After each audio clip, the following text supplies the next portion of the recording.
एक होता है दोस्तों विलोम शब्द और एक होता है विपरीतार्थक शब्द। आपने सुना होगा विपरीतार्थक।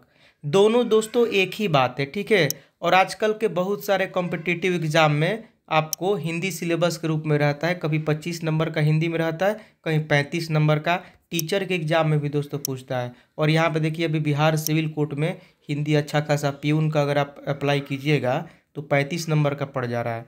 तो विलोम मतलब ही विपरीतार्थक होता है, मतलब शब्दों का उल्टा। जैसे दिन का रात हो गया, बड़ा का छोटा हो गया। गतिशील है, गतिशील मतलब जो डायनेमिक हो, ठीक है, उसको गतिशील कहा जाता है। तो डायनेमिक मतलब गतिशील। और यहाँ पे गतिहीन मतलब जो बिल्कुल भी गति नहीं करता है। अंतर्मुखी मतलब अंदर से विचारधारा रखने वाला व्यक्ति, और बहिर्मुखी मतलब बाहरी विचार से प्रभावित होने वाला। इसको इंट्रोवर्ट बोला जाता है, इसको एक्सट्रोवर्ट बोला जाता है। उन्नति मतलब डेवलपमेंट हो गया, और ये विनाश की तरफ। अतिवृष्टि मतलब हो गया बहुत ज़्यादा बारिश होता है, और ये अनावृष्टि मतलब बिल्कुल सूखा पड़ गया। तो ये जो शब्द है ना, ये इसके उल्टे हो गए। एक तो पूरा बारिश हो रहा है तो उसको हमने कह दिया अतिवृष्टि, और जब बारिश बिल्कुल नहीं होता है तो अनावृष्टि हो गया। तो ये सब समझना थोड़ा जरूरी रहता है। आगे देखिए तत्सम शब्द किसको कहा जाता है, तो ये मैं आपको बता रहा हूँ। बिहार सिविल कोर्ट का एग्जाम होने वाला है, पीऊन वगैरह क्लर्क वगैरह का आप तैयारी कर रहे हैं, या फिर आप टीचर वैकेंसी निकलने वाली है बिहार में या किसी भी स्टेट में, उसमें काम कर जाएगा। और उसका पूरा का पूरा हम सिलेबस के साथ लेकर के आएंगे। और ये संस्कृत के ही शब्द होते हैं दोस्तों, लेकिन ज्यों के त्यों हम अभी भी उसका उपयोग कर रहे हैं हिंदी में। जैसे कि हम बोलते हैं, कभी कभी बहुत लोग बोलते हैं सूरज निकल गया, लेकिन कुछ लोग बोलते हैं कि सूर्य अभी उदय हो रहा है सूर्य का। तो सूर्य जो शब्द हम उपयोग करते हैं, ये संस्कृत में भी देखिएगा ना तो सूर्य ही लिखा रहता है। मतलब जो चीज़ें वहाँ पे लिखी हुई है उसी तरह से अभी भी हम बोल रहे हैं।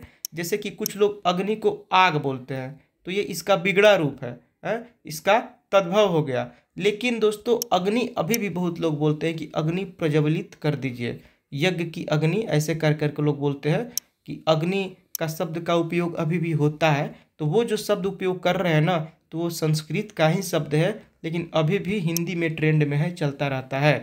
पिताजी हमें आज्ञा दीजिए, मुझे जाना है पढ़ने के लिए। तो हमने बोला कि आज्ञा दीजिए, तो वो आज्ञा शब्द भी जो है ना, वो संस्कृत का है, जो अभी भी प्रचलन में है। कहने का मतलब ये है, तो जो अभी भी संस्कृत का शब्द प्रचलन में है उसको तत्सम शब्द कहा जाता है। नीचे में देखिए हम आपसे एक सवाल पूछेंगे, ठीक है, बाकायदा। इसके बाद अच्छा से वीडियो 20-20 मिनट का हम यहाँ पे डालेंगे, जिसमें हिंदी ग्रामर के क्वेश्चन रहेंगे।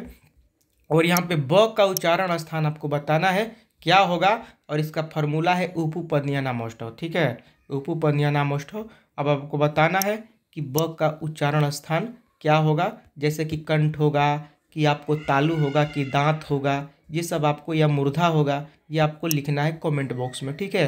तो हिंदी को दोस्तों अच्छे से समझ जाइए। हिंदी का ऐसा सब्जेक्ट है कि अच्छे से ग्रामर को एक बार समझ जाइएगा तो बार बार भूलेगा नहीं, क्योंकि हिंदी क्या है, हमारी मातृभाषा है। कोई इंग्लिश नहीं है कि एक बार आपने पढ़ लिया part of speech, narration, gerund वगैरह, तो फिर से आपको समय के साथ वो भूल जाएगा, क्योंकि वो उपयोग में रहता नहीं है। लेकिन हिंदी हम लोग हमेशा उपयोग करते रहते हैं, बोलते वक्त, किसी से बात करते वक्त, इसीलिए ये भूलता जल्दी नहीं है। बस आपको समझ लेना है कि तत्सम मतलब वही शब्द जो संस्कृत का है, हम लोग उपयोग में अभी भी ले रहे हैं, तो वो तत्सम हो गया।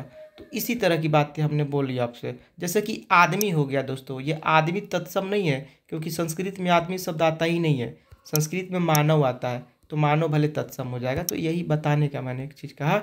तो और भी इस पर क्वेश्चन हम लाएंगे, बाकायदा 20-20 क्वेश्चन का सेट लाएंगे और आपको यहाँ पे करवाएंगे।